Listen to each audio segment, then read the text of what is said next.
Fala galera, belezinha? Então sejam bem-vindos a essa aula que vai ser basicamente uma aula de exercício, né, na qual eu pretendo resolver um probleminha bem simples que vai servir aqui mais para que a gente possa contextualizar através de um problema prático as teorias sobre as quais a gente vinha discutindo aí nas últimas aulas, assim, né?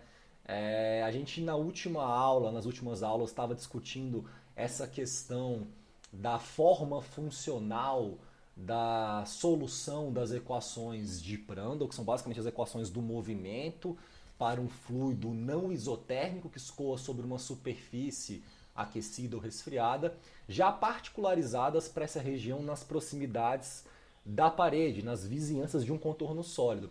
Né? Assim, eu acho que muitas vezes, para o aluno que está vendo isso pela primeira vez, a coisa parece muito abstrata, porque ele olha para equações diferenciais parciais que ele sabe que relacionam variações no espaço e no tempo, dos campos de temperatura, de velocidade, pressão. Isso por si só já é muito abstrato, e aí ele fala, tá, mas como é que eu resolvo isso? Aí ele descobre que não tem solução, que só tem solução em casos muito particulares, muito simples, e fica muito desmotivado, né, frustrado, porque ele quer resolver um problema prático de engenharia, aí ele descobre que você não precisa resolver as equações, você pode só olhar para elas e descobrir algumas pistas do que elas estão querendo te dizer. Por exemplo, de que a forma funcional dessa solução, que eu nem sei qual é a solução, mas eu sei que a cara dela, a forma funcional, depende do Reynolds para o campo de velocidade e do Prandtl e do Reynolds para o campo de temperatura. Aí ele faz uma adimensionalização daquelas equações e descobre que, no fundo, esse fluxo de calor que a parede troca com o escoamento, pela lei de Fourier, depende dessa derivada da temperatura bem nas vizinhanças da parede, e aí ele consegue relacionar essa derivada adimensional com o tal do número de Nusselt, e aí ele começa a perceber que vão existir relações matemáticas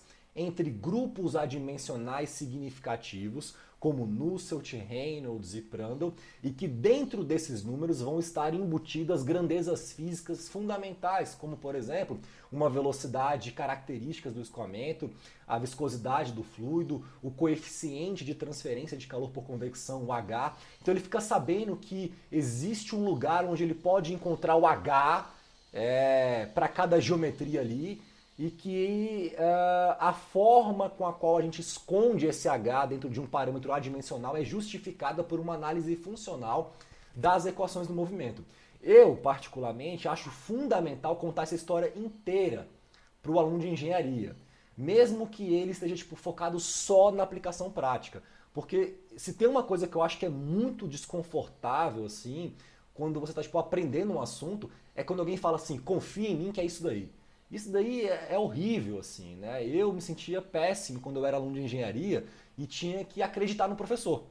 Eu não queria, assim, ter que acreditar, eu queria que ele me convencesse de que aquele argumento ele era lógico, fazia algum sentido, assim. Então eu tento fazer o mesmo pelos meus alunos, assim. Agora eu sei que assim existe uma heterogeneidade muito grande de interesse entre os meus próprios alunos. Uns são muito mais interessados do que outros. Uns querem saber realmente de onde as coisas vêm, outros querem só aplicar para resolver problemas práticos.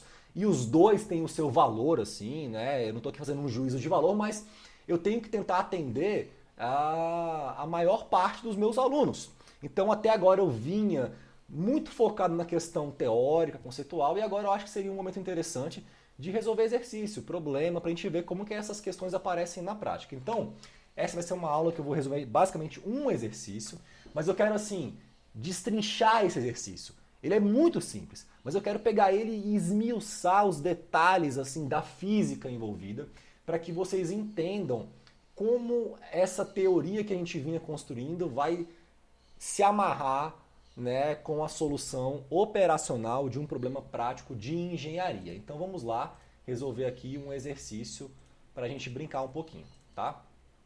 Então esse exercício aqui que a gente vai resolver, ele está associado a um tubo absorvedor de energia solar. Vamos tentar desenhar aqui o que seria esse cara, para a gente entender o que eu quero dizer com isso.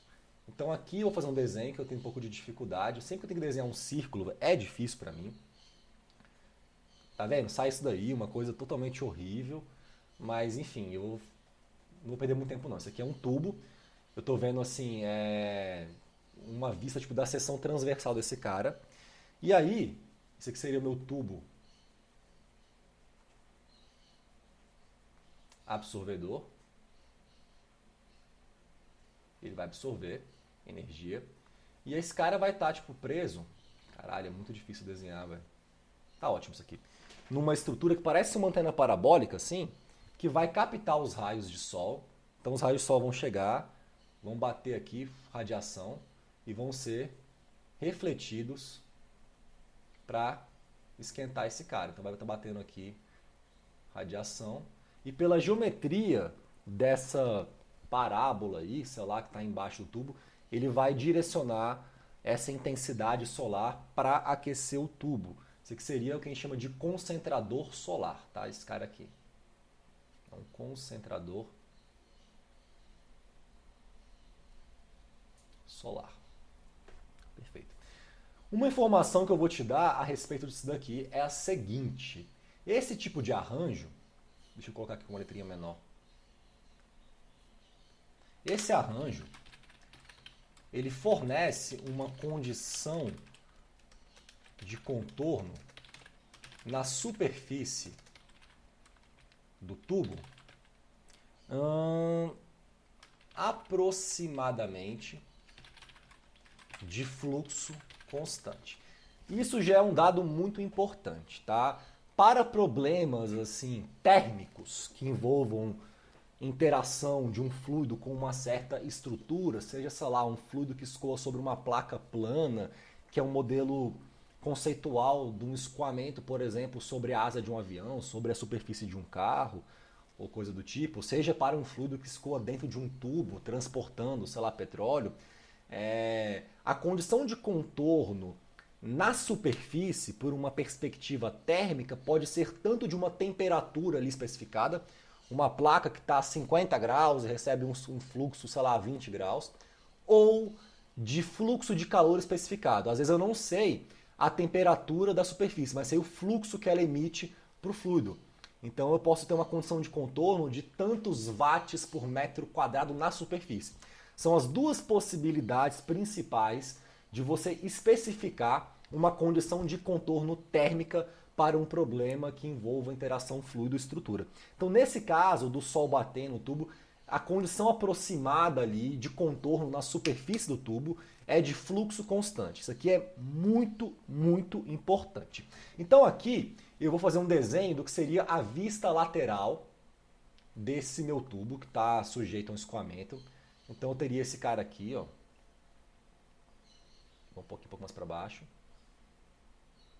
Imagine que você tem esse tubo. E está entrando aqui uma certa vazão mássica de água. Então isso aqui seria água. E essa vazão de água é de 0,01 kg por segundo. E aí eu defini um ponto aqui, que eu vou chamar de entrada, e vou definir um ponto aqui, que eu vou chamar de saída. Tá? Eu vou considerar que a temperatura média do fluido na entrada, esse M é de média, é de 20 graus. É uma coisa bem aplicada. E a temperatura média na saída é de 80 graus. Perfeito? O diâmetro da minha tubulação, vamos pôr aqui dentro um indicativo desse cara. Então, esse diâmetro aqui da tubulação, que setinha horrível, esse cara é de 60 milímetros. Ele vai ter também um comprimento L.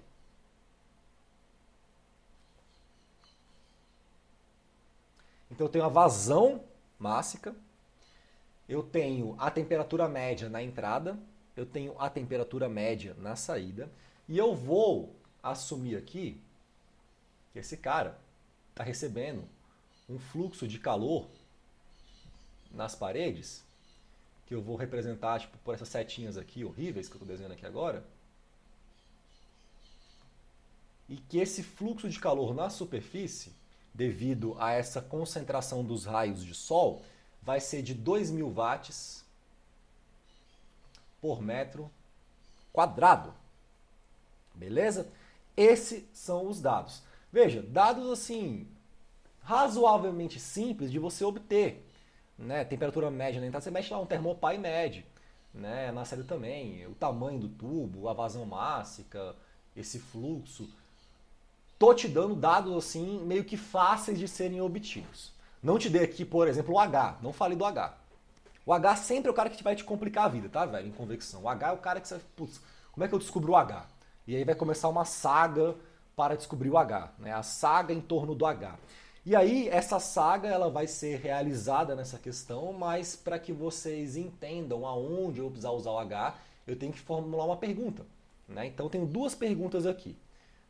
Primeiro é o seguinte, determine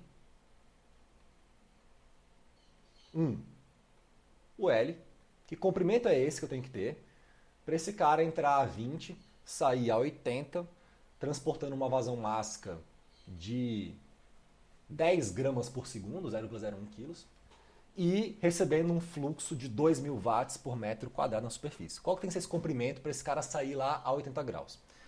E a pergunta 2 é interessante, né? Eu quero que você determine a temperatura na superfície do tubo, na saída. Eu pus 2S, tá vendo? Que esse primeiro índice aqui, desse cara, é para falar média.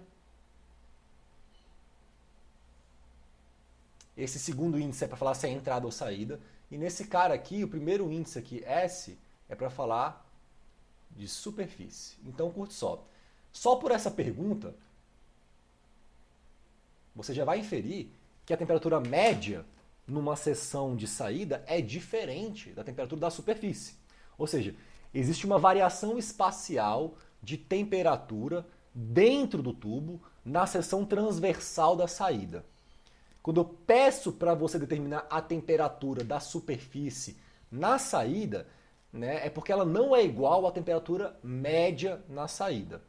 Então, essa ideia de temperatura média vai aparecer aqui como um conceito importante. E a gente vai falar sobre isso. Então, assim, para eu resolver essa questão, a solução é muito simples, mas eu vou me permitir aqui ir explorando ao longo da solução os detalhes da física que ocorrem dentro do tubo, para que vocês entendam como as coisas funcionam nesse campo de convecção.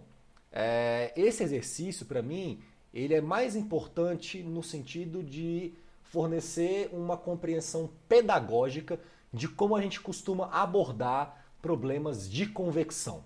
Mais do que o exercício em si, porque ele é muito banal, ele é simples, assim, tá? Então vamos por partes, assim. Vamos começar do começo. Vamos determinar esse comprimento, tá? Bom,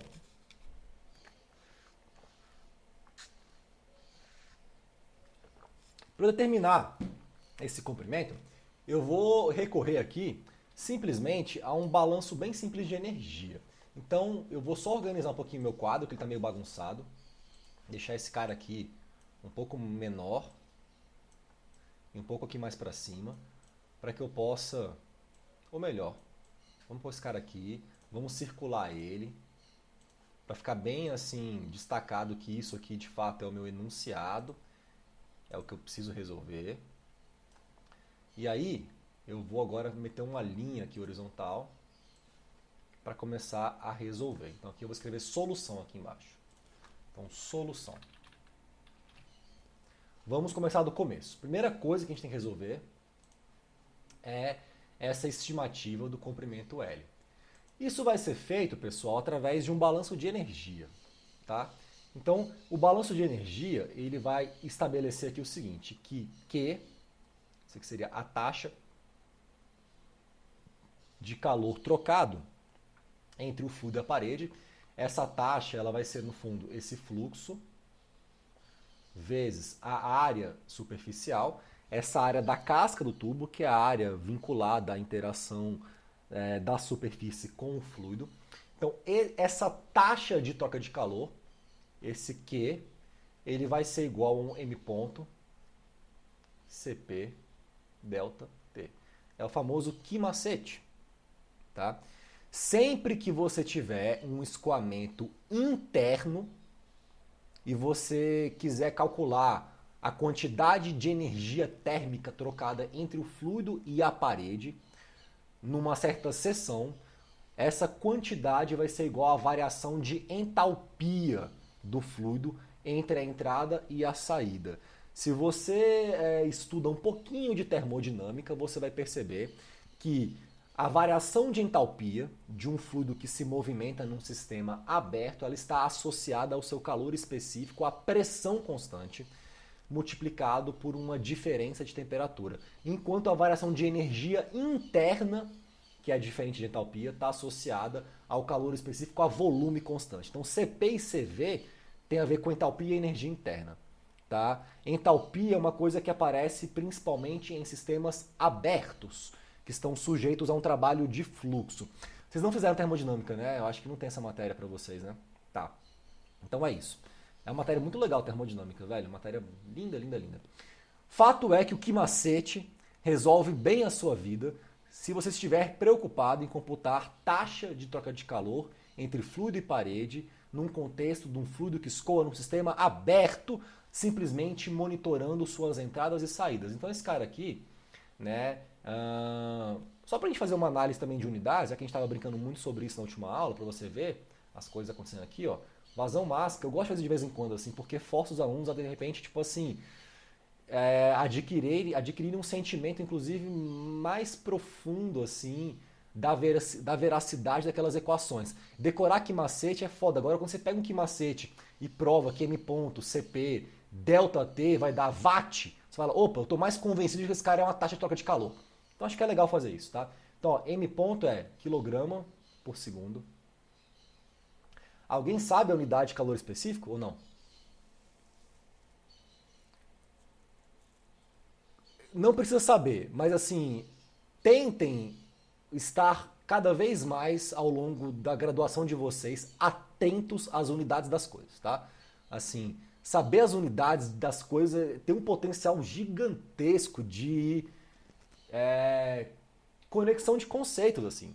Eu mesmo, assim, cara, eu entendo muito, assim, dessa parte mais de eletrodinâmica de circuito e tal, quando eu vou destrinchando as unidades de corrente, de tensão, de resistência, sabe? Tipo, e, cara, desde o segundo grau minha cabeça pensa assim. Eu lembro que para entender, tipo, a lei de Ohm, né, U igual a R vezes I, eu olhava para as unidades, assim, né? E eu bolava para mim a seguinte historinha, curte só que loucura, U igual a R vezes I. Eu sei que, cara, isso aqui é tensão. Tensão eu meço, sei lá, em volt, né? Tantos volts. Agora, 1 volt, ele é 1 joule por coulomb. É energia por carga. E corrente é ampere. Ampere é coulomb por segundo, né? E aí, quando a gente pega isso daqui e aplica, de repente, aquela expressão para calcular, sei lá, aquela potência que é igual a U vezes I, como é que eu entendi isso daqui na minha cabeça maluca de adolescente? Eu pensava, porra, esse cara aqui, velho, é Joule por Coulomb. Esse cara aqui é Coulomb por segundo. Então eu imaginava, velho, tipo assim, que um Coulomb era como se fosse tipo um corredor, assim, numa corrida, e ele tem uma velocidade. Só que ele carrega uma mochila. E essa mochila tem um certo peso. Então, o Joule era o peso que cada corredor carregava na sua mochila ali, cada Coulomb. E esse cara aqui é a velocidade que ele conseguia correr. Quanto mais pesada a mochila, menos esse cara vai conseguir correr, velho. Então essa questão de você tipo, ter uma conservação de potência num transformador, por exemplo, né, você aumenta a tensão e diminui a corrente, é porque para você tipo, conseguir carregar mochilas mais pesadas, você tem que andar um pouco mais devagar. Era assim que a minha cabeça entendia as coisas. Eu imaginava cenários, situações, olhando para as unidades, velho. E eu falava, caralho, faz maior sentido. Eu me achava tipo um gênio na época, assim. Eu tinha, sei lá, 17 anos, assim, caralho. Os bichinhos com a mochila, explicava isso pros meus amigos no cursinho, no pré-vestibular, sei lá. E era assim que eu entendia as coisas, assim. Até hoje eu guardo um pouco desse tipo de raciocínio comigo, assim, saca? Um corredor com uma mochila, que no fundo é um elétron, né, velho? Que tem uma velocidade, que é a corrente, e transporta uma energia, que é a carga. Então, sei lá, esse tipo de recurso, assim, ele pode ser útil e ele vem de uma análise das unidades. O CP, velho, ele é Joule por quilograma Kelvin. E temperatura é Kelvin. Então corta Kelvin, quilo com quilo, esse cara vai dar uma coisa de fato em joule por segundo. Inclusive, se você, tipo assim, lembra do que macete, mas não lembra da unidade do CP, você pode descobrir que CP é joule por quilograma Kelvin, lembrando que macete também. Então essa coisa funciona, velho, nos dois níveis. Estar atento às unidades é, tipo, muito importante para o desenvolvimento cognitivo do cérebro de um aluno de engenharia. Tá? Então estejam atentos. Pois bem, que macete vai resolver aqui a minha vida? Deixa eu pegar uma borracha um pouco maior. E aí, a gente vai resolver essa questão 1 muito rapidamente e vamos ficar mais tempo aqui realmente na questão 2. Bom, então aqui eu vou ter 0,01. O CP, velho, desse cara aqui, quanto que é esse cara? Eu nem anotei, brother, eu pus aqui diretão as coisas assim. Mas é água, o CP geralmente, velho, é 4.200, então eu vou pôr aqui 4.000, eu não sei qual que foi o valor que eu usei, 4.197, foda-se, vamos pôr 4.200 aqui. 4.200 joule por quilograma Kelvin. A temperatura média na entrada é de quantos graus, velho? 20 e na saída é 80. Então esse ΔT é 80 menos 20. Se eu faço essa conta aqui, deixa eu fazer aqui agora só para ver qual que foi o valor que eu usei de CP, se foi realmente esse daqui ou se foi um outro valor. 2.520. Não tem aqui o valor desse fluxo, mas enfim. Vou pôr aqui o que eu achei. 2.520 watts. Agora, esse cara aqui, esses 2.520, isso aqui é taxa. Isso vai ter que ser igual ao fluxo, que era de 2.000, né? 2.000 watts por metro quadrado, vezes a área da casca, que é π, vezes o diâmetro, que é 60 vezes 10 a menos 3, vezes o L. Então daqui eu vou tirar o L. Beleza? Simplona. Deixa eu ver quanto que deu aqui minha conta, velho, para ver se eu usei realmente aquele valor de CP ou se eu estou viajando aqui e usei outro valor. Vezes 2.000. Inverte. Multiplica por 2.000. Se o resultado é 2.520. Perdão, Michel? Se o resultado é 2.520 watts, o CP é 4.200. Não é porque eu não anotei na minha conta o valor do fluxo, eu pus só o L direto. Eu tô tentando fazer uma engenharia reversa para descobrir qual foi o valor que eu usei aqui no CP, sacou? Eu peguei só o valor do L, assim. PD... Tem alguma coisa que eu tô fazendo aqui uma conta errada, mas eu achei o valor certo, a menos por um fator de 10. Deixa eu ver se eu dividi aqui errado. 60 vezes 10 a menos 3. Esse cara é o diâmetro. Beleza. Vezes π. Vezes 2.000. Ah, pode crer, eu tinha feito vezes 200, tá. Agora tá certo, vezes 2.520. Então eu usei isso mesmo. Eu achei um L aqui. Cadê minha canetinha? Tá aqui. Eu achei um L que deu 6,68 metros. Tá certo. Então descobri aqui o L. Porra, muito simples, velho. Mais fácil que isso, não tem como. Agora vamos para a questão 2, tá?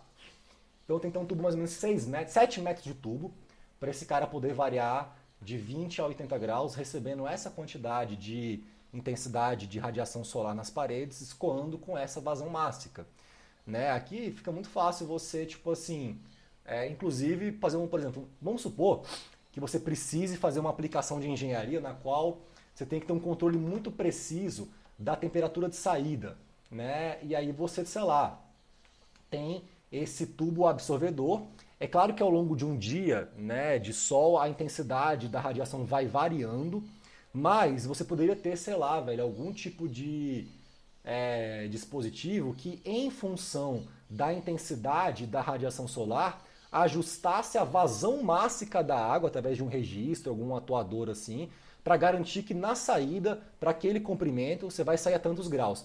Então, um sistema de controle, por exemplo, ele poderia pintar de uma ideia simples como essa, assim, porque a coisa mais fácil de eu controlar aqui é a vazão, é abrir a torneira ou fechar. E em função desse M ponto, eu vou sair lá a 80 graus ou a 100. Se eu diminuo aqui a vazão, né, eu vou sair lá bem mais quente.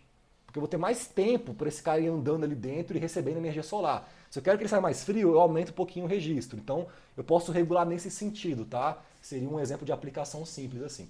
Mas agora eu estou interessado em estimar a temperatura da superfície do duto na saída. E aí entra a coisa que fica mais interessante, porque o H vai entrar na jogada.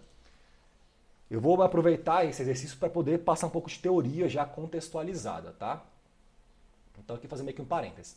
Vocês lembram que quando eu tinha, por exemplo, um escoamento aberto que incidia horizontalmente sobre uma placa plana.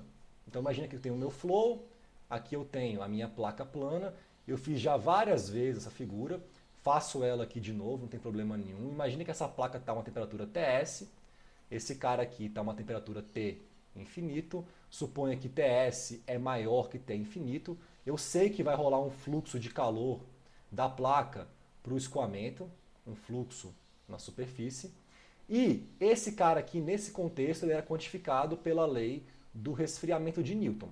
A lei do resfriamento de Newton para um escoamento externo, ela envolvia tipo duas temperaturas de referência. Uma numa parede e a outra a do escoamento não perturbado que vem lá de longe. Isso daqui é legal, isso aqui funciona, isso aqui é bacana para escoamento externo.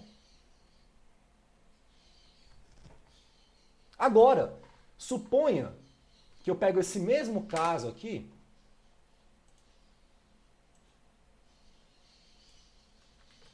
copio, colo, só que decido, de repente, fechar essa geometria. Cadê a minha setinha? Tá aqui. Decido colocar uma parede aqui em cima. Confinei aqui. A pergunta que eu faço para vocês é a seguinte, velho. Faz sentido falar em T infinito para um escoamento confinado?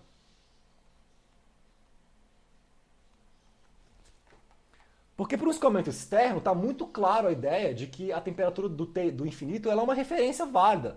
Porque não importa o tamanho da placa, sempre eu vou ter alguma coisa acima dela, longe dela o suficiente, que eu possa usar como uma referência para medir essa diferença de potencial térmico entre a parede e o meio. Existe um infinito, existe uma coisa longe da placa que não sente a placa mais.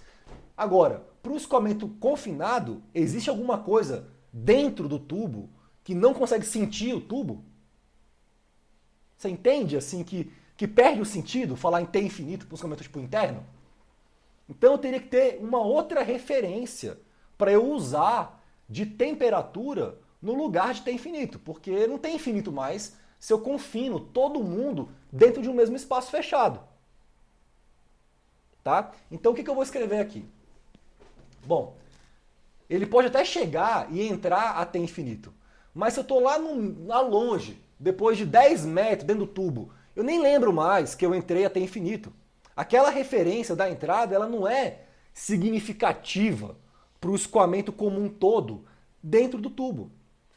E a lei do resfriamento de Newton, o que ela se preocupa em fazer é tentar definir uma diferença de temperatura que seja tipo, fisicamente representativa para aquela geometria, para que através dessa diferença de temperatura a gente consiga estimar esse fluxo de calor trocado entre o fluido e a parede por meio de um coeficiente convectivo. Só agora que eu vi que o Ian escreveu dúvida e eu não tinha visto no chat. Tá com dúvida, Ian? Ou já respondi a sua dúvida? Não, já foi, tranquilo. Obrigado. Foi mal, velho. Você respondeu a pergunta tem tipo 10 minutos, eu não vi, velho. Tava aqui empolgado, assim. Tá. Como você tá com a câmera ligada, quando for assim, só levanta a mão, que aí na hora eu já te vejo, é mais fácil. O chat eu não consigo ver direito. Valeu. Bom, então, aqui eu vou precisar, eu vou até falar o seguinte, para ficar claro que não faz sentido, eu vou riscar aqui, ó. Tá? Então, não faz sentido eu falar em um T infinito para um escoamento confinado. E aí a pergunta que surge, né, para motivar a gente a entender essas questões é o seguinte: qual é a diferença de temperatura fisicamente consistente a ser utilizada para computar o fluxo de calor trocado entre o fluido, o fluido e a parede por meio da lei do resfriamento de Newton? Se não é o infinito, é quem, velho? E aí a gente define esse conceito, essa ideia que a gente chama de temperatura média.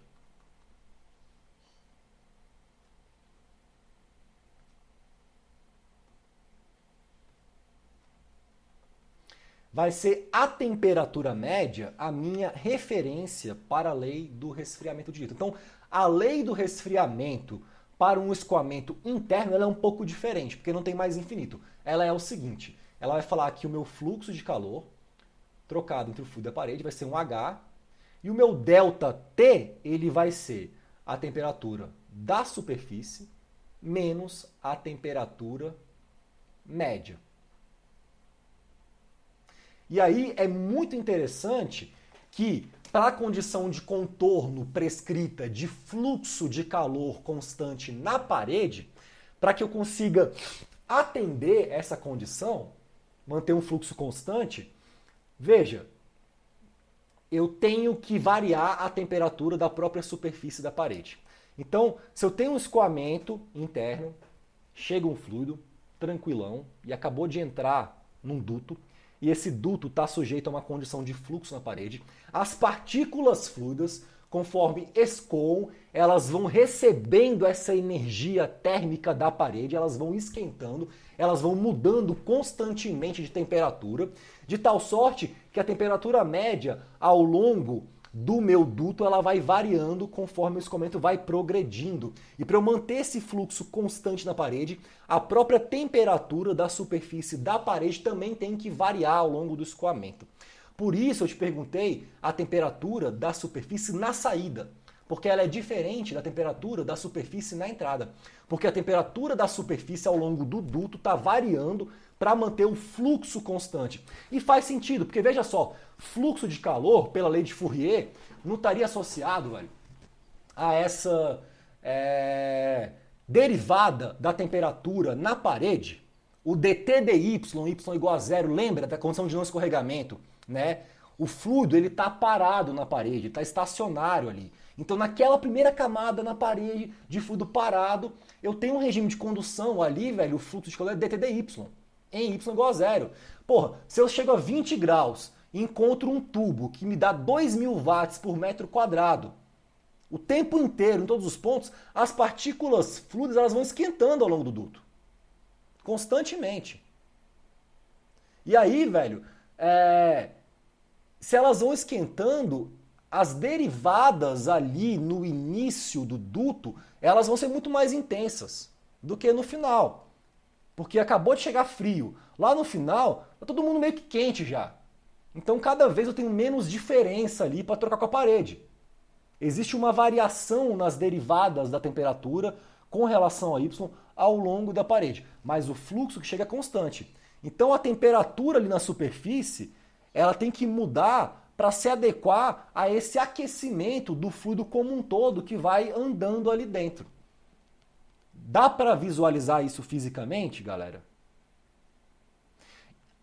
No sentido inverso, se eu tivesse numa condição de temperatura constante na parede, 50 graus fixo, o próprio aquecimento das partículas também que vão se movimentando ao longo do duto e que entram, sei lá, a 20 graus, vai ser responsável por variar a minha derivada da temperatura com relação a Y na parede. Então, se a temperatura é constante, o fluxo muda também. Então, se o fluxo na parede é constante, a temperatura na superfície muda. Se a temperatura na superfície é constante, o fluxo muda.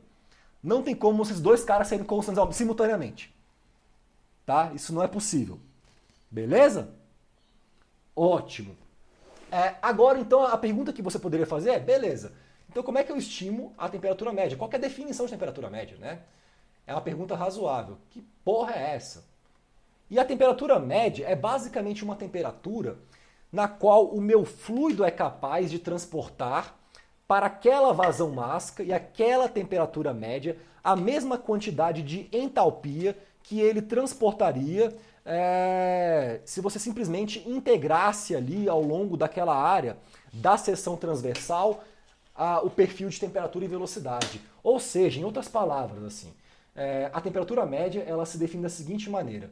Esse M ponto Cp Tm, que é a entalpia transportada por um fluido com temperatura média, tem que ser igual naquela seção à integral na área da seção transversal, esse C é de cross section, do produto ρ, V, Cp, T ao longo da área. Ora, V é função, vamos pôr, de R de Z. T é função de R e de Z. O que eu estou chamando de R de Z? Sei lá, a gente pode colocar aqui um eixo aqui para ficar mais claro na figura. R e Z. Então eu poderia usar coordenadas cilíndricas para entender isso daqui. Ou seja, tanto a velocidade quanto a temperatura variam ao longo do espaço ali dentro. Eu tenho uns comentários que chega, sei lá, todo mundo uniforme, tanto em termos de temperatura quanto de velocidade, ele encontra uma parede, tem a condição de não escorregamento, tem a condição de contorno de fluxo na parede, ele vai esquentar, ele vai frear, ele vai ter o seu campo de velocidade e temperatura perturbado pela própria presença da parede. Então, né, esse cara aqui, ele representa a entalpia transportada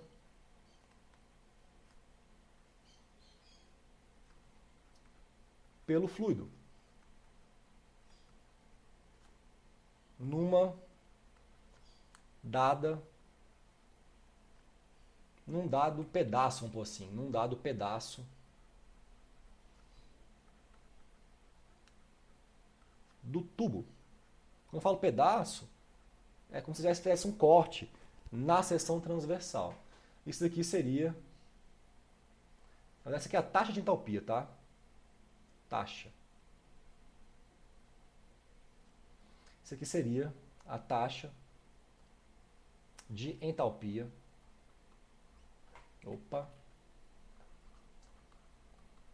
Transportada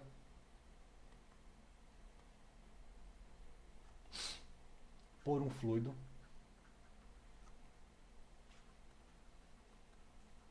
com temperatura Tm. Na verdade, eu não vou nem usar essa expressão aqui nessa questão. Eu estou só colocando ela aqui para que vocês tenham registrado aí a definição daquilo que a gente chama de temperatura média. Porque eu já dei ela no enunciado. Ela é 20 graus na entrada e ela é 80 na saída. É só para que vocês saibam quem é esse Tm de fato. Porque ao longo da entrada eu tenho uma temperatura diferente na superfície, no centro, a média ali é isso. E é essa média que eu vou usar na lei do resfriamento de Newton para quantificar esse fluxo que eu calculei, quer dizer, que eu dei no enunciado já de 2.000 watts por metro quadrado. Então daqui, dessa expressão aqui, que eu vou chamar de asteriscos, o que eu posso extrair de informação? De asteriscos, se eu quero saber a temperatura na superfície na saída, eu vou usar a minha lei do resfriamento de Newton. Esse cara vai ser o H ali na saída, vou pôr S, sei lá, que multiplica a temperatura na superfície na saída menos a temperatura média na saída. Então daqui eu vou isolar o TSS, que é o que eu pedi no enunciado. Esse cara vai ser igual ao TMS mais essa razão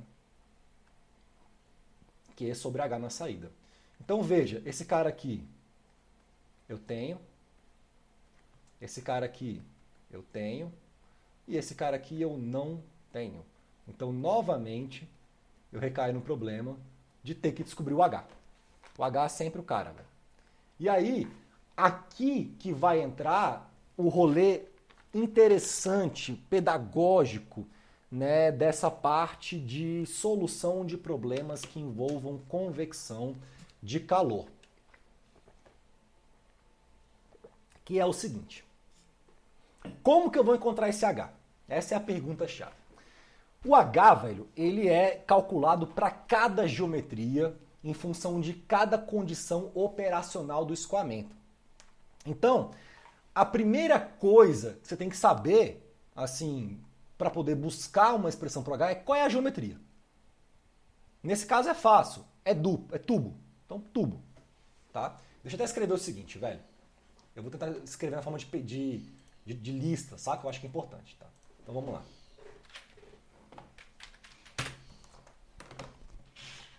Então, a primeira coisa que precisamos saber para podermos buscar expressões para o H é a geometria. Então, nesse caso aqui, velho, é um tubo. A segunda coisa que a gente vai ter que saber é o regime de escoamento. Por quê? Porque geralmente escoamentos turbulentos, eles são bem diferentes de escoamentos em regime laminar.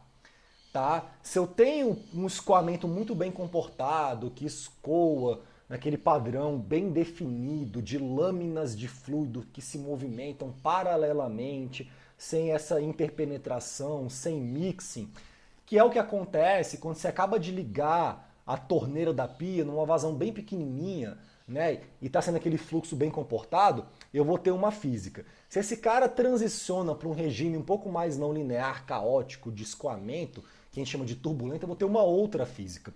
A turbulência é um fenômeno que muda completamente as taxas de troca de calor entre fluido e parede. Ela é muito dissipativa nesse sentido. Porque um escoamento turbulento ele vai estar associado a vórtices que se movimentam ali no sentido de promover um mixing, uma mistura daquele fluido. E, cara, misturar é muito bom para dissipar calor. Você acaba de fazer um chá, tá muito quente, não consigo beber, você pega a colher e você mistura ali, porque você sabe intuitivamente que misturar aquilo ali vai resfriar ele mais rápido. Então ali você gera uma turbulência, você aumenta as taxas de troca de calor por convecção entre esse fluido e a sua vizinhança, e você esfria mais rápido o teu chá. Então o regime de escoamento ele é importante. Em função da geometria e do regime de escoamento, você vai ter mais ou menos um lugar para procurar o H. Agora, podem existir outras particularidades daquela geometria que transcendam você, sei lá, ter que saber só o regime. Pode ser que tenha mais coisa também envolvida. Então vamos ver o que seriam essas questões para um escoamento interno. Então daqui, ó, eu tenho já um conhecimento da minha geometria, é tubo, então escoamento interno.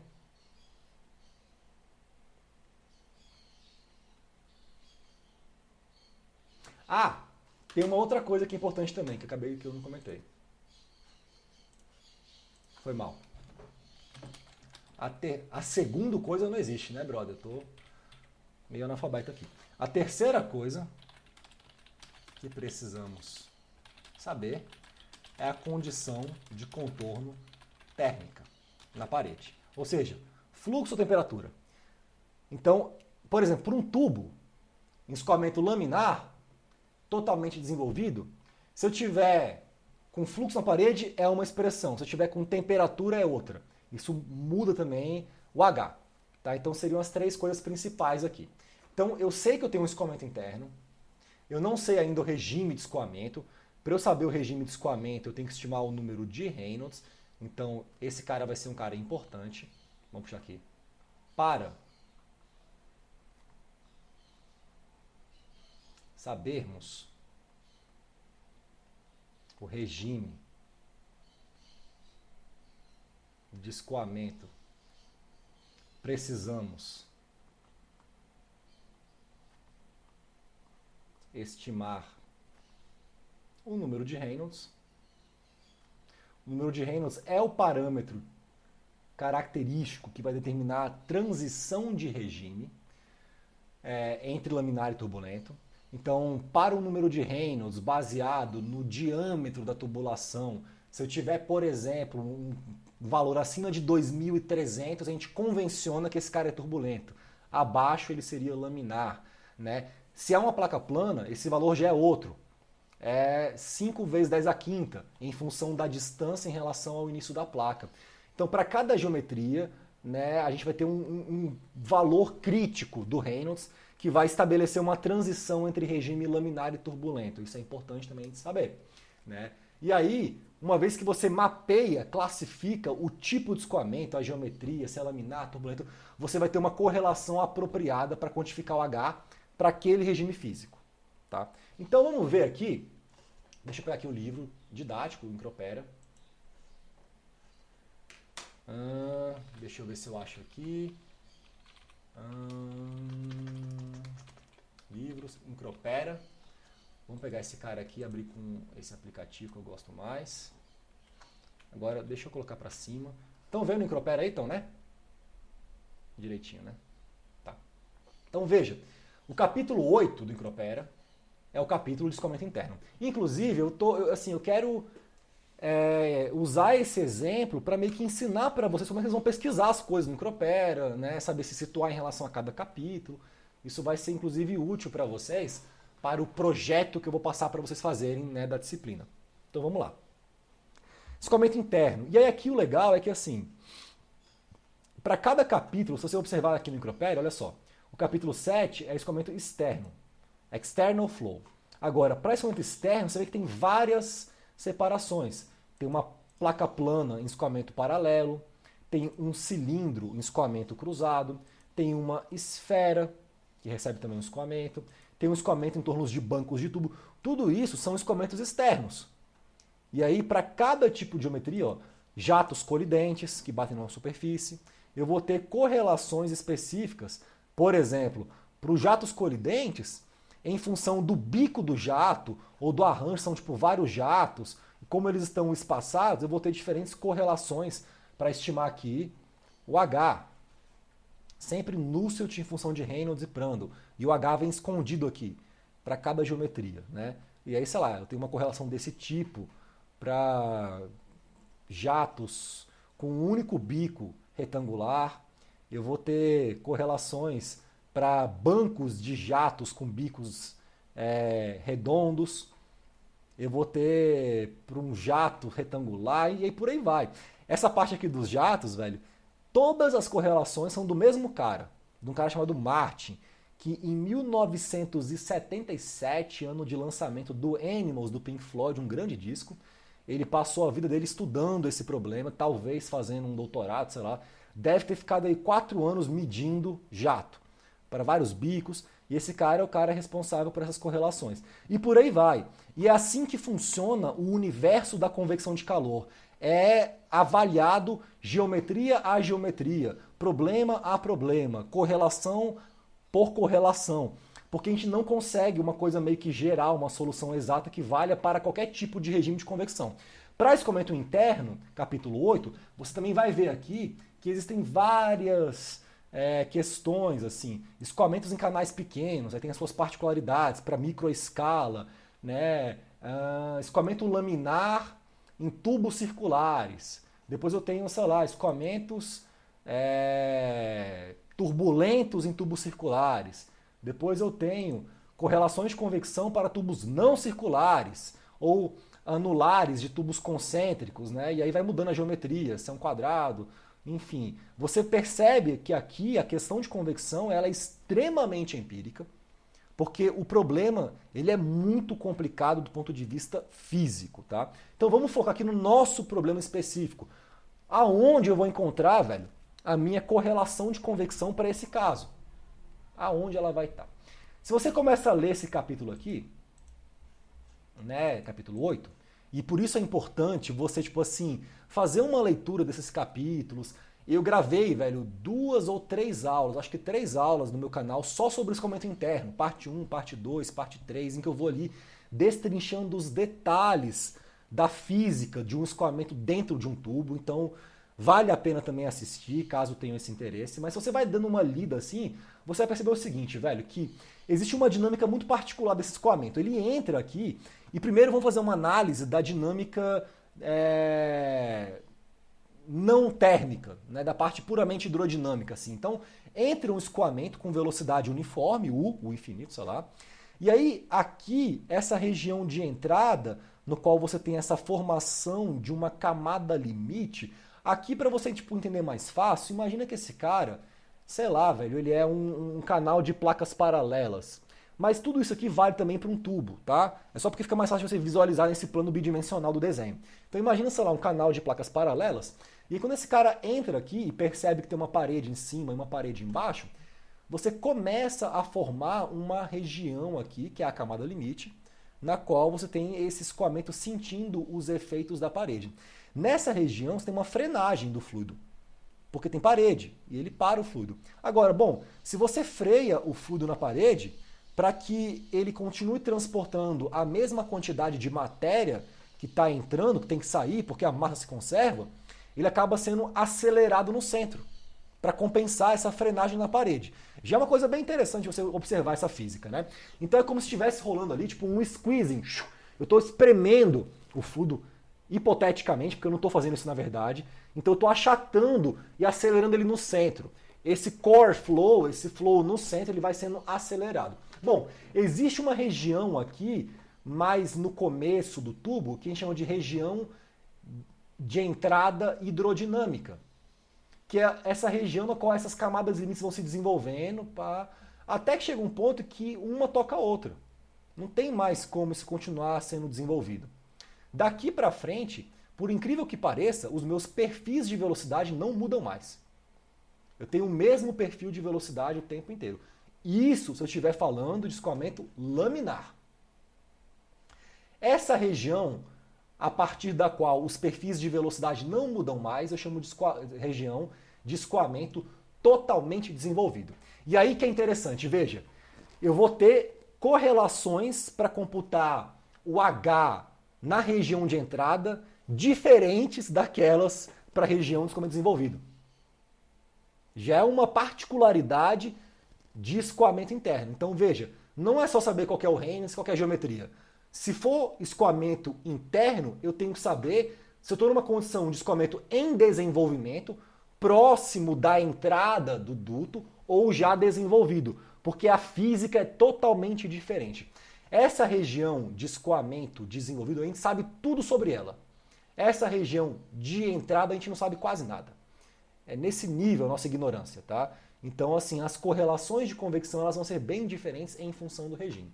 Aí você vai lendo isso aqui e tal, você percebe que, cara, o Reynolds é um cara importante, que né, o número de Reynolds crítico para a transição, para o início da turbulência é de 2300. Então você vai pegando já várias informações importantes que são específicas daquela física, daquela geometria, e é através delas que você vai tipo, conseguir estabelecer a categoria do regime físico de escoamento no qual você se encontra no seu problema, para poder saber qual correlação você vai buscar para isso. Isso é muito importante, né? Aqui você vê que existe um comprimento típico para você atingir a condição de escoamento totalmente desenvolvido. Esse XFD é o X do Fully Developed, né? É a distância em relação ao início do duto para que você tipo, atinja a condição de escoamento desenvolvido. Para o caso puramente hidrodinâmico, ele é função do Reynolds e tal. E aí você começa a ler e você percebe que vão existir particularidades, né, singularidades na abordagem teórica conceitual de um escoamento interno que vão ser bem diferentes daquelas para escoamento externo. Tá? E é isso. Por isso que esse livro é gigantesco. Eu tenho um capítulo de escoamento interno, um de escoamento externo, um de convecção natural, que é outra física, um de convecção com mudança de fase, que é outra física. Então a gente tem que investigar categoria por categoria de problema. Não existe uma coisa geral. Bom, aí você vai descobrir em algum momento que existem considerações térmicas também e que vai existir uma região de entrada térmica. Se você estiver buscando uma correlação aqui para o Nusselt, você vai ver, cara, cadê o Nusselt? Aí você vai procurar Nusselt, aí você vai ver, velho, que começa a aparecer correlação para o Nusselt mais aqui embaixo, quer ver? A primeira que aparece, cadê, velho? Uma hora eu vou achar aqui. Demora para você achar, mas você acha em algum momento. Laminar flow in circular tubes, tal, correlações. Então, correlações de convecção para escoamentos laminares em tubos circulares. Aí, para a região totalmente desenvolvida, ele faz uma análise aqui e tal, e consegue mostrar, por exemplo, que o número de Nusselt baseado no diâmetro para a condição de fluxo constante, ele é 4,36. Que é uma coisa muito louca, porque você esperava antes ver um Nusselt em função de Reynolds e Prandtl. Aqui ele é um número, 4,36. Né? Porque para a condição de escoamento termicamente desenvolvido, esse cara não muda mais. Então, assim, percebam que você vai ter que fazer tipo um trabalho de sair destrinchando o livro para descobrir aonde vai estar a correlação de convecção que você vai precisar usar para o seu problema. Então agora, bora tentar tipo assim, situar o nosso problema. Ele é laminar, ele é turbulento, ele está desenvolvido, ele não está? Qual que é o contexto dele? A primeira coisa que eu vou tentar fazer aqui é descobrir se ele está desenvolvido ou não. Então tem uma expressão aqui que é essa daqui, ó. Copiar. Vamos vir para cá. Essa expressão, ela propõe para a gente o comprimento de desenvolvimento térmico para a gente se situar se o nosso escoamento vai estar ou não termicamente desenvolvido. Então vamos escrever isso daqui. Essa expressão propõe uma estimativa do comprimento de desenvolvimento térmico do escoamento. Ela é importante para que possamos nos situar com relação à condição do nosso escoamento. E aí você vai observar que para você estimar isso, tem que estimar o número de Reynolds do escoamento. Então, se a gente estima o número de Reynolds, eu vou ter tipo dois ganhos. Eu vou saber primeiro se ele é laminar ou turbulento. Eu vou poder usar ele para saber, através dessa expressão, se o meu regime está desenvolvido ou não. E aí eu vou saber tipo, qual expressão usar para quantificar o H. Então eu vou vir aqui, vamos calcular o Reynolds. O número de Reynolds baseado no diâmetro ele é ρ vezes uma velocidade média vezes um diâmetro sobre a viscosidade dinâmica. Eu poderia também compactar esse cara assim, ó, velocidade média vezes um diâmetro sobre a minha viscosidade cinemática, já que esse cara aqui, a viscosidade cinemática, ele é, por definição, μ sobre ρ. Agora, a velocidade média eu posso relacionar com a vazão, né? Porque, vamos fazer aqui uma nota rapidamente. Aqui, ó. A minha vazão volumétrica, que é ponto, ela é, por definição, a velocidade média vezes a área da seção transversal, cross-section. Veja, velocidade, metro por segundo, área, metro quadrado. Esse cara vai dar metro cúbico por segundo. Né? Agora, no enunciado, repara que eu dei o M ponto, que é a vazão mássica. Esse cara vai ser ρ vezes a vazão volumétrica, ou ρ Vm vezes A. Se eu pego aqui e faço a minha análise, ó, massa específica, quilograma por metro cúbico, velocidade, metro por segundo, área, metro quadrado. Corta, corta, corta, vai dar tipo quilo por segundo. Então eu posso usar a minha vazão mássica para estimar a velocidade média. A velocidade média vai ser a vazão mássica sobre ρ vezes a área, que vai ser a vazão mássica sobre ρ π d ao quadrado sobre 4. Isso aqui é a velocidade média. Se eu uso isso na definição do número de Reynolds, eu vou ter que o número de Reynolds, baseado no meu diâmetro, ele vai ser igual a 4 vezes a vazão mássica vezes o diâmetro sobre ρ π d ao quadrado vezes a viscosidade cinemática. Corta esse cara com esse cara e eu vou ter uma expressão para o número de Reynolds baseado no diâmetro, que é a função da vazão mássica, 4 vezes a vazão mássica que eu tenho no enunciado sobre ρ π, d, ni. Beleza? Então aqui eu vou ter que buscar... Tem alguma coisa que está errada aqui. Não, está certo, está certíssimo, está certíssimo. Aqui eu já vou simplificar e fazer o seguinte. Quando eu multiplico ρ vezes ni, esse cara é a própria viscosidade dinâmica, por definição. Então eu vou já escrever uma expressão para o Reynolds em função da vazão mássica.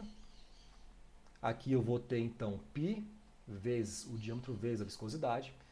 Tenho a vazão mássica, tenho o meu diâmetro, não tenho a minha viscosidade. Então eu tenho que buscar a minha viscosidade. E outra coisa que eu vou ter que buscar para calcular esse comprimento também térmico é o número de Prandtl. O número de Prandtl, ele é uma propriedade termodinâmica do fluido. É tabelado, assim como a viscosidade. Então eu tenho que buscar esse cara e esse cara aqui. Vamos buscar na tabela. Para que vocês aprendam onde procurar direitinho, vamos pegar aqui a tabela do Encropera. Lá embaixo tem Appendix. Aí tem Thermophysical Properties of Matter. Aí aqui para chegar na água é um parto, véio, porque a tabela da água... Thermophysical Properties of Saturated Water. É a A6, então bora chegar lá. A1, A2, A3, A4, A5 e A6. Beleza. Aqui é a tabela da água, do Encropera, para a gente buscar essas informações. Aí você poderia falar, tá, mas qual vai ser a temperatura na qual eu vou avaliar esse cara? Bom, o que eu faria? Tá entrando a 20, tá saindo a 80, bora tirar uma média, véio. Pegar uma referência. 20 mais 80 dividido por 2 é 50 graus. 50 graus é 323,15 Kelvin. Tá? Então eu vou pegar essa tabela aqui, 323. Vamos pegar ela e vamos copiar já. Está por aqui. Copiar, parar de transferência. Minimiza isso daqui. Vamos colocar isso daqui embaixo. Cadê? Então, eu vou pegar esses caras aqui, o Mi e o Prandtl. Vou apagar essa setinha que está muito feia. E eu vou puxar uma setinha linkando com a tabela. Então eu vim dessa tabelinha aqui embaixo. Vamos pegar as duas linhas, né, que estão nesse intervalo aqui, ó, 323,15. Está entre esse cara aqui e esse cara aqui, a temperatura. Aí eu tenho que pegar o quê, velho? O Prandtl. Aí repara que tem um Prandtl do fluido e do gás, é porque a água muda de fase. Então se for vapor é um, se for líquido é outro. Eu estou no caso líquido. Então o Prandtl vai ser alguma coisa entre esses dois números. E cadê a viscosidade, velho? Specific heat, specific viscosity, tá aqui. Ó. Entre esses dois caras. Deixa eu fazer um negócio simples assim. Eu vou fazer uma interpolação rápida aqui. Tem tempo que eu não faço isso na minha Cássio, velho. Mas eu acho legal de fazer. Porque assim, eu resolvi isso muito na história. E eu queria aqui calcular os valores certinhos aqui com vocês. Até porque assim, esse tipo de abordagem, tem que olhar a tabela, consultar, é assim que resolve esse tipo de problema. Então a gente treina aqui rapidamente para que vocês não tenham medo de fazer isso. Eu, particularmente, eu acho muito divertido, véio, consultar tabela termodinâmica. Assim, eu acho mó barato. Tabela, faz interpolação. Termodinâmica é um curso de engenharia que, assim, envolve 90% de uso de tabela para você resolver os problemas. E você resolve cada problema incrível só usando tabela e consultando, que você fica de cara, assim, de cara mesmo. É uma matéria linda. Então vamos lá. Deixa eu fazer aqui uma interpolação. Deixa eu ver se eu lembro como é que faz na minha Cássio velho. Acho que é modo, regressão, linear. Aí eu vou dar tipo 2 pontos. Primeiro eu vou falar tipo 320, que é esse eixo X. E eu acho que tem que pôr uma vírgula. O primeiro valor que eu leio é 577. É o registro na memória, M+, e está funcionando. Depois 325, o segundo valor é 528. Assim, é ridículo. Não é ridículo não, talvez faça sentido usar essa interpolação. Vamos ver aqui. M+, aí aperto Shift 2. Caralho, como é que eu lembro disso, velho?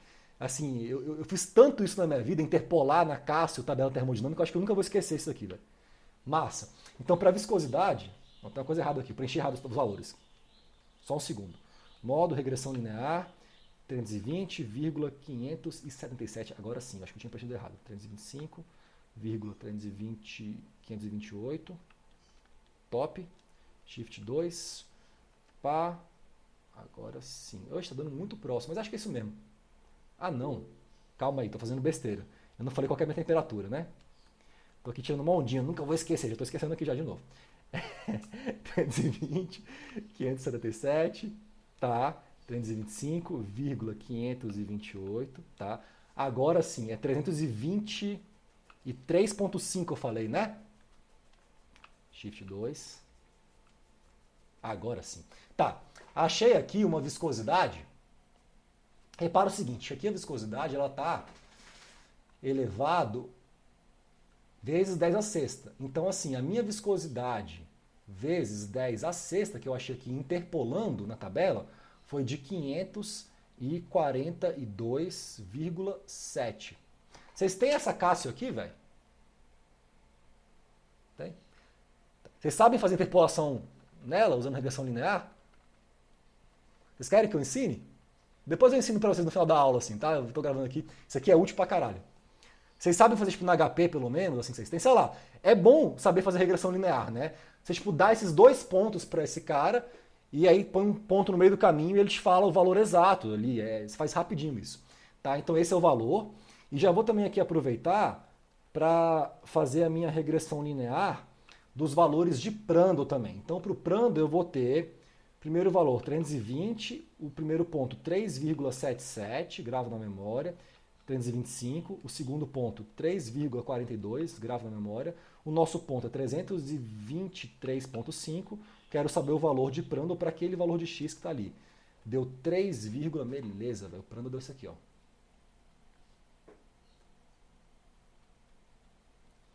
Deu 3,525. Beleza, agora está certinho. Pronto. Então aqui, velho, a minha viscosidade no fundo, ela vai ser 542,7 vezes 10 a menos 6. Então vamos estimar aqui o número de Reynolds, tá? Bom, vou fazer tipo, meio que diretão aqui já, porque eu já peguei os valores, ó. 4 vezes a vazão mássica é 0,01. Então tenho aqui π, vamos lá. Vou fazer rapidinho aqui. 6 vezes π vezes o diâmetro que é 60 vezes 10 a menos 3, denominador, vezes 4 vezes 0,01. Deixa eu ver.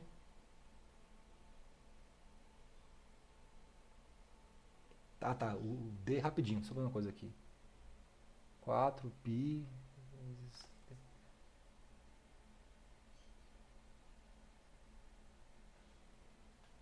Oxe, rapidão, só um segundo. Tá, 567. Beleza.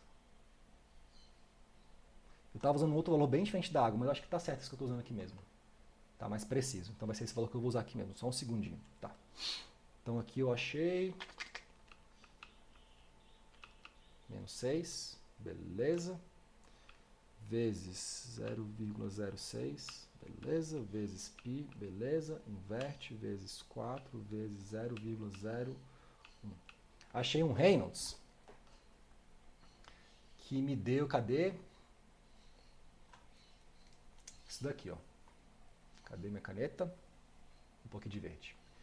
Achei um Reynolds baseado no diâmetro que vale 391. Esse cara é menor do que 2.300. Então eu estou numa condição de regime laminar. Se fosse maior, seria regime turbulento. Claro que assim, esse seria regime turbulento é complicado, é uma transição, né? Nada na natureza tipo, é brusco, laminar, turbulento, é uma transição. Então ele começa a transicionar a partir de 2.300. Nossa, tá quente aqui, velho. Agora, vamos usar aquela correlação aqui, ó, pra gente calcular o comprimento de desenvolvimento. Se eu pego esse Reynolds, multiplico por 0,05 e multiplico pelo Prandtl, que é 3,525,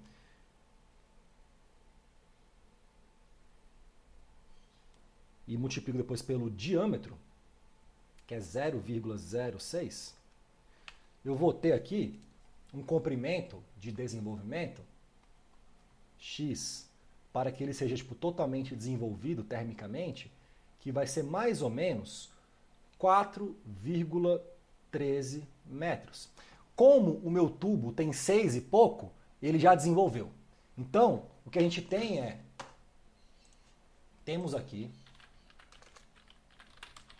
um escoamento interno em duto circular em regime laminar, totalmente desenvolvido, sujeito à condição de contorno de fluxo constante na parede. Agora eu sei exatamente a minha condição. Aí eu venho aqui no Micropera, capítulo 8, e vou descobrir a minha correlação, que é essa aqui, ó.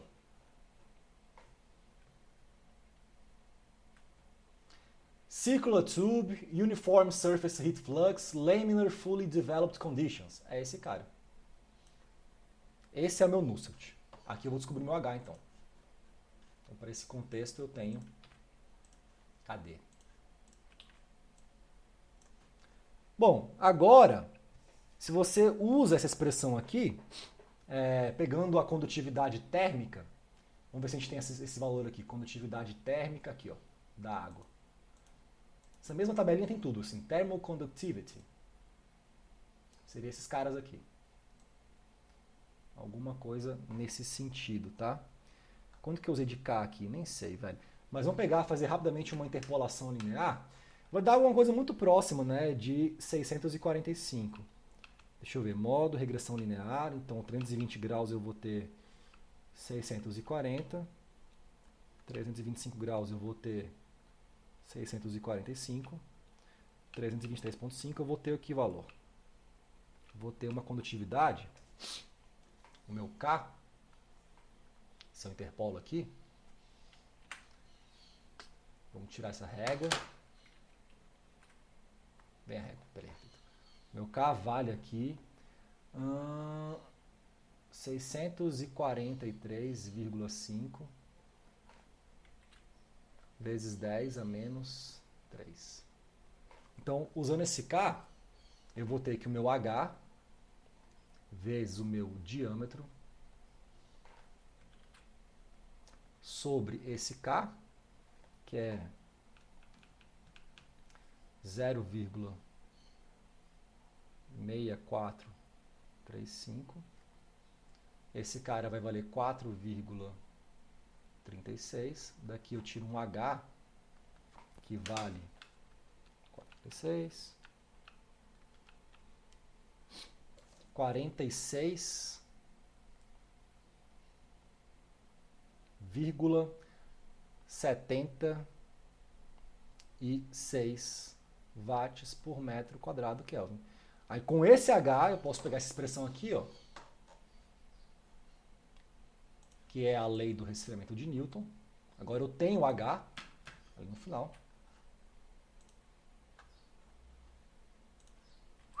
Taca aqui. Agora eu vou até pagar esses tenho, não tenho, porque eu tenho tudo já que eu precisava ter. Opa, foi mal. Esse HS que eu pus é na saída, porque o H ele vai variando na região de entrada térmica até que ele satura e fica constante na saída, depois de um tempo. Tá? Então lá no final ele é constante. Então aqui, se eu substituir valores, eu vou ter que essa temperatura média na saída vai ser igual à temperatura na superfície, perdão, 80 graus, mais esse fluxo que é de 2000, sobre esse H que é de 46,76. Isso aqui vai dar, inverte, multiplica por 2000 e soma com 80. Eu vou ter uma temperatura na superfície do duto, lá na saída, de 122,77 graus Celsius. Pronto. A temperatura média é 80, mas na superfície está 120. Está bem mais quente. Tá? Porque está recebendo um fluxo ali de 2.000 watts do sol que bate ali. Está bem mais quente na superfície. Né? Você já imagina, assim, por exemplo, que se a temperatura da superfície é 120 e a média é 80, que que vão ter pontos bem mais frios, tipo no centro, por exemplo, sei lá. Né? Para que a média dê 80, tem que ter caras mais frios que 80 e mais quentes que 80. Né? Então vai ter uma variação significativa na distribuição de temperatura ao longo dessa seção transversal de saída. Bom, eu vou parar a gravação por aqui e vou abrir espaço para tirar dúvida da turma aqui, tá? Então, galera da gravação, beijo no coração de vocês. Falou!